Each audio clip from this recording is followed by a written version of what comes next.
Hey there, friends and enemies, JoPaWrites here again, and today I've got another Remnant 2 build to talk about with you guys, but this one's a little bit different as I absolutely need your help in order to try to perfect this. I don't even know if it's possible, but I'm going to do my best to see if this is something that I can make happen. So, what is it? I want to make a teleporting ninja build with the Invoker and the Invader. Now, I might have to swap one of those out. Obviously, Invader is necessary, but I do feel like this is possible. I just can't get it to work as well as I like. I can use it throughout a lot of the game in Remnant 2 on Apocalypse difficulty. It does enough, but I definitely think I need to be more efficient and effective with this overall. So, as far as what I am running, I start off with the Way of Ledusa. This is going to enhance my melee damage while also applying Brittle, and then it's going to generate Sand Devil so I can use those to do additional damage to groups of enemies who are surrounding me. Brittle increases incoming critical chance and critical damage, which is very important for this build. Then I'm going to use the Wormhole Archetype skill. This is to allow me to teleport. The next melee or range attack within 6.5 seconds will deal 300% damage. Counts as a perfect dodge. That part is also important as well. And then one of the main things to remember is when using a relic with the Invader archetype, then I'm going to be dodge to leave an empowered decoy. This is going to distract enemies pretty consistently, and I really enjoy that. Now, moving on to what I have equipped, I am running this Crimson Guard set just because it looks cool. I might have to use a heavier armor set. I don't want to really mess with my stamina though, so I might not. Then I'm running the Shielded Heart with attack speed, melee damage, and then critical damage. I get plenty of melee or of critical chance with this build if used properly, so I definitely want to have increased crit damage at all times, and this shield is very, very helpful when I'm diving into combat. As far as the weapons, you can use whatever base weapons you want. I'm using Black Maul, but I'm not really shooting. I am using Heat Wave. This is one that I feel like I could definitely swap out, but I don't know exactly what for. I tried the Ring of Spears because that scales off melee damage, but the problem with it is it felt like my melees were doing less damage when I was using it compared to normal. I'm also using Edge of the Forest. Again, I feel like there might be a better option, but I really wanted to go with the ninja type sword here or weapon, so that's why I went with it. Opportunist is huge because Perfect Dodge activates Opportunity, which increases melee critical chance by 100% for 2 seconds. So if I am able to hit an enemy within 2 seconds of getting that Perfect Dodge using my ability for my Invader, the Wormhole, I will then get the 100% crit chance, which is awesome. And then when Opportunity is active, any dodge or combat slide refreshes the duration.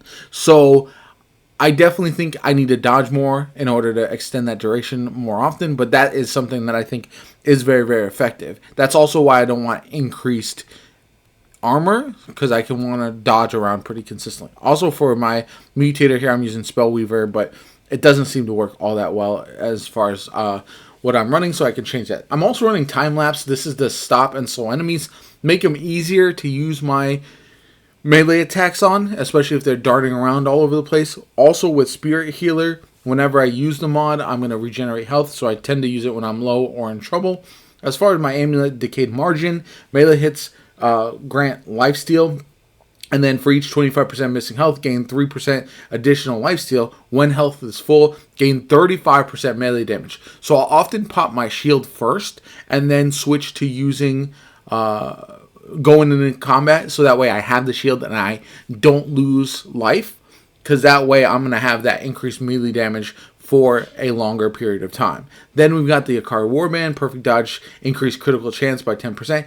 This might feel unnecessary, but even after the initial 2 seconds of Opportunist, you're still going to have the increased crit chance, and the crit damage is super helpful as well. Then we've got Berserker's Crest, increased melee charge by 20% and reduced melee stamina cost by 25%. This is something I think I can swap out depending on if I can get more damage somewhere, somehow. Then we've got Dying Ember, gain 6% of base melee damage, dealt as lifesteal. This is on top of this melee lifesteal as well, but again, I might be able to stack more damage here instead, which would allow me to not need the lifesteal as much. I'm just a bit worried about survivability, especially in boss fights and longer combat. And then Fey Bruiser Ring, dealing melee damage, grants 2 stacks of Bulwark. This, obviously, with this build, I'm doing melee damage all the time, so I'll have Bulwark up all the time. Again, some survivability. If you can make this build better, though, I would definitely be all ears, because I feel like there's some pieces that I'm missing that would really take this from fun to run around with and use just generally to a absolute blast and also very effective. I don't know what that would entail. I think the general combat loop of this would remain the same. The reason I'm using Invoker as my primary is that I get 4 of those wormholes. So essentially it's like this. I will use a wormhole, pop my shield, use a wormhole, do some damage, pop my Ledusa's ability, my Way of Ledusa here, and then I'll be generating those Sand Devils while I am doing my melee hits. Pop the Sand Devils, continue to melee, continue to dodge until I'm out of charges, and then if I run into danger, that's when I would use my time lapse. I'll also pop my heat wave before combat if possible, alongside my shield, just so I have those procced and I don't have to worry about doing that in the midst of combat. The downside, though, is that I feel like as I go through my abilities and as I use my mods, I'm not generating enough mod energy, so maybe I switch to do something that has my mods back, or I just have a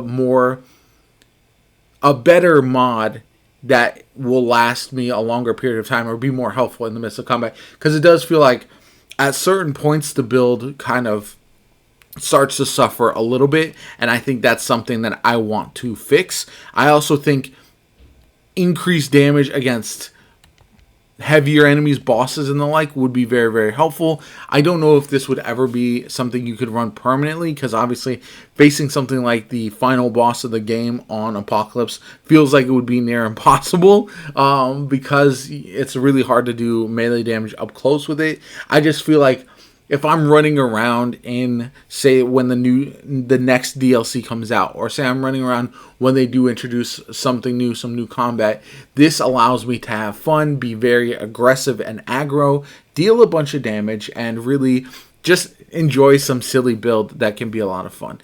I just want it to be so much fun because I can not have to worry about joining in on a co-op session and absolutely struggling, or having other people join my game, and I feel like I just am not doing nearly enough damage in comparison with everything else. Maybe it's not possible. I don't know. This is a brainstorm session. Don't jump on me for this build. Someone else suggested it, and I felt like it would be a lot of fun. So definitely let me know in the comments down below. What would you add or subtract from this build? Is there any changes you would make? Do you think I need to swap Challenger in for one of these for extra melee damage and everything, and extra melee buffs? Let me know in the comments down below. It's something I'm considering. I might have to swap Invoker for Challenger potentially, but that would have its own drawbacks as well. So I'd love to hear from you guys. This is something that, again, brainstorm session here. If you enjoyed the video, hit the like button, subscribe to the channel. Helps me out tremendously. Shows you want to see more Remnant 2 content from me. Again, most builds I have fully ready to go, but this one is just, I'm racking my brain. I want to make it work because it's so much fun to use, and I just don't know if it's possible. Let me know in the comments down below. My name is JoPa. Have a good one. I'll catch you all later.